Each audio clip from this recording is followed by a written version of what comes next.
باللہ من الشیطان الرجیم بسم اللہ الرحمن الرحیم۔ یہ درد بھرا واقعہ سننے کے بعد آپ کی آنکھوں میں آنسو آ جائیں گے۔ حضرت بی بی فاطمہ کی وفات کا واقعہ ہے کہ بی بی فاطمہ گھر کے تمام کام کر کے چکی پیس رہی تھی اور رو رہی تھی۔ حضرت علی گھر میں تشریف لائے اور دیکھتے ہیں کہ گھر کے سارے کام ہو چکے ہیں اور فاطمہ چکی میں آٹا پیس رہی ہے اور رو رہی ہے۔ حضرت علی بی بی فاطمہ سے پوچھنے لگے، اے فاطمہ تو کیوں رو رہی ہے اور یہ پانی کس لیے گرم ہو رہا ہے اور اتنا سارا آٹا کیوں پیس رہی ہو؟ بی بی فاطمہ رو کر فرمانے لگی، اے میرے پیارے شوہر، آج میں نے ایک خواب دیکھا ہے کہ میرے ابو جان کسی چیز کو تلاش کر رہے ہیں۔ میں نے ان سے پوچھا، اے ابا حضور، آپ کس کو تلاش کر رہے ہیں؟ تو ابا جان نے سرکار دو عالم صلی اللہ علیہ وسلم نے فرمایا، اے فاطمہ میری لگتے جگر بیٹی، میں تجھے تلاش کر رہا ہوں۔ بی بی فاطمہ رو کر فرمانے لگی کہ آج کا دن میرا اس دنیا میں آخری دن، آج میں نے اللہ کو پیاری ہو جانا ہے۔ حضرت علی یہ بات سن کر بہت زیادہ رونے لگے اور فرمانے لگے، اے فاطمہ ابھی تک تو ہمارے نبی سرکار دو عالم کے بچھڑنے کا غم ہمیں بھولا نہیں اور تو اپنے بچھڑنے کی بات کر رہی ہے، میں تیری اس جدائی کو کیسے برداشت کروں گا؟ تو بی بی فاطمہ فرمانے لگی، جس طرح آپ نے میرے ابا حضور کی جدائی کا غم برداشت کیا ہے، اسی طرح سے میری جدائی کا غم بھی برداشت کر لیجئے گا۔ حضرت علی پوچھنے لگے، یہ پانی کیوں گرم کر رہی ہو اور یہ اتنا سارا آٹا کیوں پیس رہی ہو؟ آج کے دن بھی تم اتنا کام کر رہی ہو، اتنے سارے کام کر لیے ہیں؟ تو بی بی فاطمہ رو کر فرمانے لگی، اے میرے پیارے شوہر، آپ کے بھی تو حق ادا کرنے ہیں، اپنے بچوں کے بھی تو حق ادا کرنے ہیں۔ میں پانی اس لیے گرم کر رہی ہوں تاکہ میں اپنے دونوں بچوں کو اپنے ہاتھوں سے نہلا سکوں۔ میں آٹا اس لیے پیس رہی ہوں تاکہ میرے بچے اور آپ اس آٹے کی روٹیاں بنا کر کھا سکیں۔ میں کپڑے دھو چکی ہوں آپ کے تاکہ آپ کو دھلے ہوئے کپڑے مل جائیں اور آپ انہیں پہن سکیں۔ میرے بعد میرے بچوں کو کون آٹا پیس کر روٹی پکا کر کھلائے گا؟ یہ کہہ کر حضرت بی بی فاطمہ بہت زیادہ رونے لگی اور ساتھ میں حضرت علی بھی رونے لگے۔ حضرت علی بی بی فاطمہ کو سمجھا کر وہاں سے اٹھا لیتے ہیں اور کہتے ہیں کہ یہ کام مت کرو۔ تب ہی اور زیادہ بی بی فاطمہ کی طبیعت خراب ہونے لگتی ہے۔ بی بی فاطمہ کو تیز بخار ہونا شروع ہو جاتا ہے۔ حضرت علی رو رہے ہیں، بی بی فاطمہ رو رہی ہے اور اتنے میں گھر میں امام حسن اور حسین تشریف لے آتے ہیں۔ وہ دونوں اپنے باپ اور ماں کو روتا ہوا دیکھتے ہیں تو اپنی ماں کے سینے سے لگ جاتے ہیں۔ ذرا سوچئے وہ کیسا عالم ہوگا، وہ کیسا منظر ہوگا جس ماں کو پتہ چل جائے کہ میں نے آج اس دنیا سے رخصت ہو جانا ہے اور میرے بچوں کا کیا بنے گا؟ میرے بچوں کو کون کھانا کھلائے گا؟ میرے بچوں کو کون روز سلائے گا؟ اس ماں کے دل پر کیا گزرتی ہوگی؟ حضرت علی بہت زیادہ رونے لگے اور بی بی فاطمہ بھی رونے لگی تو اپنے ماں باپ دونوں کو روتا ہوا دیکھ کر امام حسن اور امام حسین بھی رونے لگے اور پوچھنے لگے، اے بابا جان آپ کیوں رو رہے ہیں؟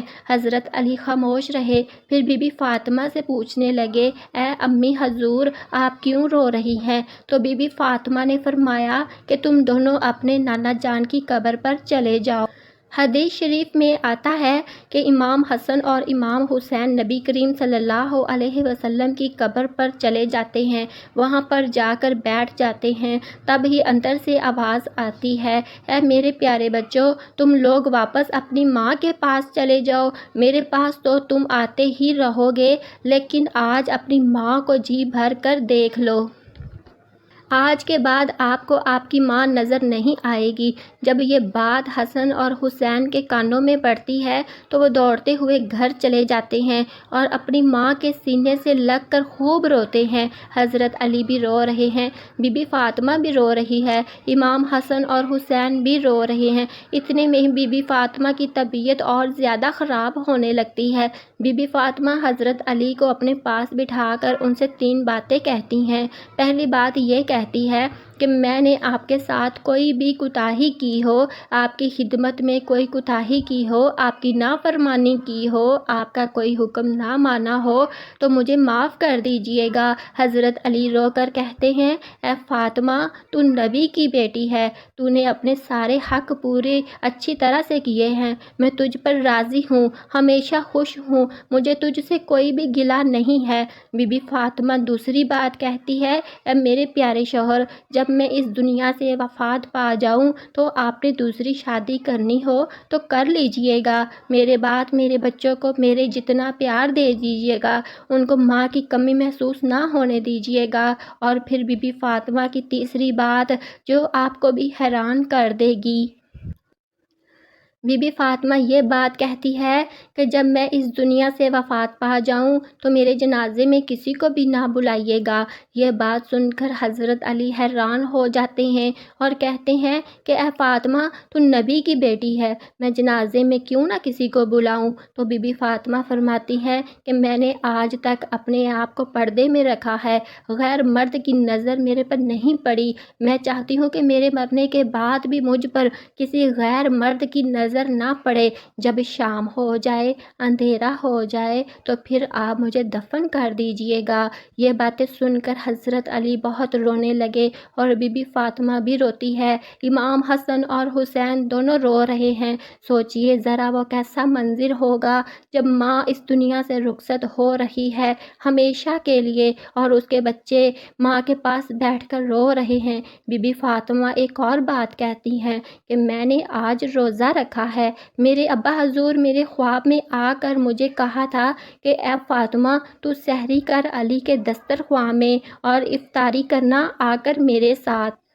یہ سب باتیں سن کر بی بی فاطمہ اللہ کو پیاری ہو جاتی ہیں۔ بی بی فاطمہ کو کفن پہنایا جاتا ہے، ان کا جنازہ اٹھایا جاتا ہے۔ روایات میں آتا ہے کہ جب بی بی فاطمہ کا جنازہ اٹھایا جاتا ہے تو ایک طرف سے حضرت علی کاندھا دیتے ہیں اور دوسری طرف سے امام حسن اور حسین کاندھا دیتے ہیں کہ تب ہی ایک صحابی پہنچ جاتے ہیں جن کا نام ابو ذر غفاری ہوتا ہے، تو تب ہی حضرت علی ان سے فرماتے ہیں کہ آج نبی کی لاڈلی بیٹی کا انتقال ہو گیا ہے، ایک طرف سے تم کاندھا دے دو۔ اسی طرح سے بی بی فاطمہ کا حسن اور حسین رو رہے ہیں، حضرت علی رو رہے ہیں، ابو ذر غفاری بھی رو رہے ہیں اور جنازہ قبر کے پاس رکھا جاتا ہے، قبر کھودی جاتی ہے۔ حضرت علی اس قبر کو دیکھتے ہیں جس قبر میں بی بی فاطمہ کو رکھنا ہوتا ہے تو حضرت علی بہت زیادہ روتے ہیں کہ ان کی داڑھی بھیگ جاتی ہے، ان کے کپڑے بھی بھیگ جاتے ہیں۔ حضرت علی کبھی بی بی فاطمہ کو دیکھتے ہیں اور کبھی اپنے بچوں کو دیکھتے ہیں۔ یہ منظر دیکھتے ہوئے حضرت ابو ذر غفاری بھی رونے لگتے ہیں اور قبر سے کہتے ہیں، اے قبر، کیا تجھے پتہ ہے یہ جنازہ کس کا ہے؟ اے قبر، یہ محمد کی بیٹی کا جنازہ ہے، یہ علی کی بیوی کا جنازہ ہے، یہ امام حسن اور حسین کی ماں کا جنازہ ہے۔ اس وقت قبر سے آواز آتی ہے کہ میں رشتہ دار نہیں دیکھتی، میں اعمال دیکھتی ہوں۔ ناظرین، یہ جو قبر کی آواز آئی تھی وہ بی بی فاطمہ کے لیے نہیں تھی، کیونکہ بی بی فاطمہ تو بخشی بخشائی تھی اور وہ جنت کی عورتوں کی سردار تھی۔ بی بی فاطمہ تو ہر طرح کے گناہ سے پاک تھی، یہ آواز تو ہم جیسے گناہ گار لوگوں کے لیے تھی۔ جب بی بی فاطمہ کو قبر میں دفنایا گیا تو حضرت علی اپنے دونوں بچوں کو سینے سے لگا کر قبر کے پاس بیٹھ کر کافی دیر تک روتے رہے۔ دونوں بچے بھی کافی دیر تک روتے رہے اپنی ماں کو یاد کر کے۔ وہ تو ہمارے نبی کا گھرانہ تھا، وہ تو بخشے ہوئے لوگ تھے، جنتی لوگ تھے، جنت کے لوگوں کے سردار تھے، گناہ گار اور نافرمان تو ہم لوگ ہیں جن سے قبر ہزار سوال کرے گی کہ کون سے اعمال لے کر آئے ہو میرے پاس۔ دعا ہے کہ اللہ پاک ہم سب کو نیک اعمال کرنے کی توفیق عطا فرمائے، آمین۔ ویڈیو اچھی لگے تو لائک اور سبسکرائب ضرور کیجیے گا۔